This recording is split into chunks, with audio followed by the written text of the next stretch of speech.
Kozhikode medical കോളേജിന്റെ അത്യാഹിത വിഭാഗത്തിൽ നിന്നാണ് വീണ്ടും പുകയുന്ന ഒരു സാഹചര്യം ഉണ്ടായിട്ടുള്ളത്. നിലവിലും അവിടെ നിന്ന് പുകയുന്ന ഒരു സാഹചര്യമാണ്.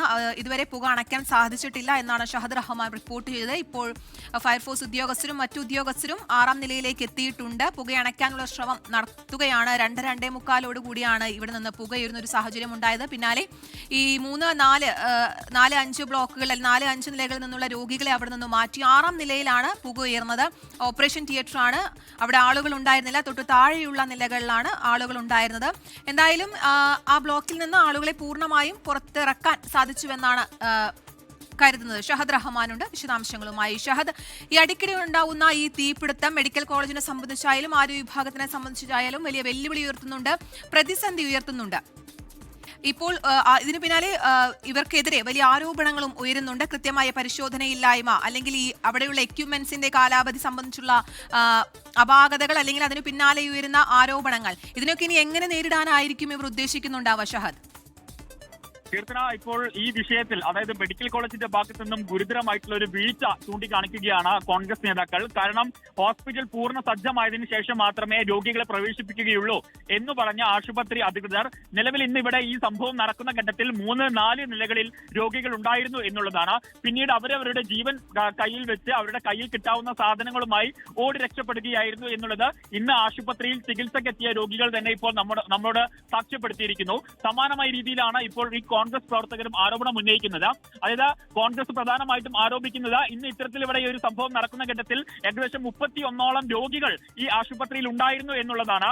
അതായത് പൂർണ്ണ സജ്ജമല്ലാത്ത, കഴിഞ്ഞ ദിവസം അപകടം നടന്ന ഇടത്താണ് 31ഓളം രോഗികളെ 3-4 നിലകളിലായിട്ട് പരിചരിച്ചത് എന്നുള്ളതാണ്. പിന്നീട് ഈ അപകടം നടന്ന ഘട്ടത്തിൽ അവർ തന്നെ അവരുടെ കൈകളിൽ ഉണ്ടായിരുന്ന സാധനങ്ങളുമായി ഓടി രക്ഷപ്പെടുകയായിരുന്നു എന്നുള്ളതും അല്പം മുമ്പ് നമ്മോട് പ്രതികരിച്ച സ്ത്രീകളും അതുപോലെ തന്നെ ഇവിടെ വന്നിട്ടുള്ള രോഗികളും തന്നെ സാക്ഷ്യപ്പെടുത്തിയ ഒരു കാര്യവുമാണ്. അപ്പോൾ ഇപ്പോൾ ഈ അഭിജിത്ത്, അതായത് യൂത്ത് കോൺഗ്രസ് നേതാവ് അഭിജിത്ത്, അതുപോലെ തന്നെ KSUവിന്റെ സൂരജ് ഉൾപ്പെടെയുള്ള ആളുകൾ ഇപ്പോൾ ആശുപത്രി അധികൃതരുമായി പരിശോധന നടത്തി ട്രിപ്പിട്ട് പോയിട്ടുള്ള രോഗികൾ ഇതിന് പുറത്ത് നിൽക്കുക. അവർ വീണ്ടും സ്കാൻ ചെയ്ത് വീണ്ടും ഉള്ളിൽ കയറാൻ പോകുമ്പോൾ അവർ പറയാണ് ഇനി ഉള്ളോട്ട് കേട്ടുന്നില്ല. രാവിലെ എന്താ സൂപ്രണ്ട് പറഞ്ഞേ? രാവിലെ പ്രിൻസിപ്പൾ പറഞ്ഞു, നിങ്ങൾ കേട്ടില്ലേ, ഈ ബിൽഡിംഗിൽ ആരുമില്ല, രോഗികളില്ല. ഞങ്ങൾ ഇപ്പൊ ഉള്ളോട്ട് കയറിയപ്പോൾ പറയുന്നു ഇപ്പൊ രോഗികളില്ല, നേരത്തെ രോഗികൾ ഉണ്ടായിരുന്നു. അപ്പൊ എന്താ ഇവർ ആരോടാ കാര്യങ്ങൾ മറക്കുന്നേ?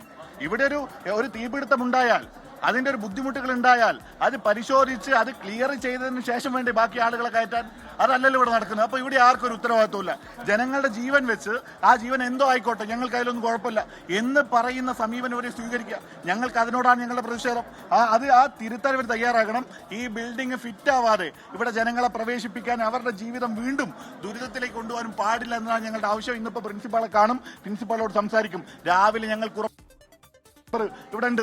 രാവിലെ ഞങ്ങൾക്ക് ഉറപ്പ് നൽകിയതാണ് ഈ ബിൽഡിംഗിന്റെ എല്ലാ പരിശോധനയും പൂർത്തീകരിക്കും, ഇത് ഫിറ്റാണെങ്കിൽ ആളുകളെ കയറ്റും, ത്വരിത വേഗത്തിൽ മറ്റു കാര്യങ്ങളിലേക്ക് കടക്കും എന്നൊക്കെ പറഞ്ഞു പോയിട്ട് ഇവര് പിന്നെയും പുക ഉയരുമ്പോഴാണ് ഇത് അങ്ങനെയൊന്നും പറഞ്ഞതിൽ നിന്ന് വിപരീതമായിട്ടാണ് കാര്യങ്ങൾ സംഭവിക്കുന്നത് എന്ന് നമ്മൾ കാണുന്നത്. അപ്പൊ ഈ സ്ഥാപനത്തിന്റെ മേലധികാരികൾ ഈ സ്ഥാപനത്തോടോ ഇവിടുത്തെ ജനങ്ങളോടോ നിലവിൽ ആത്മാർത്ഥമായിട്ടുള്ള സമീപനം കാണിക്കുന്നുണ്ടോ എന്നുള്ള ചോദ്യം ഇവിടുത്തെ രോഗികൾ ചോദിക്കുന്നു, പൊതുസമൂഹം ചോദിക്കുന്നു. ഞങ്ങൾക്ക് അതിൽ വ്യക്തത വരുത്തണം. പ്രത്യേകിച്ച് ഈ ബിൽഡിങ്ങിലൊക്കെ കഴിഞ്ഞ വർഷമാണ് ഇതിന്റെ ഉദ്ഘാടനം കഴിഞ്ഞത്.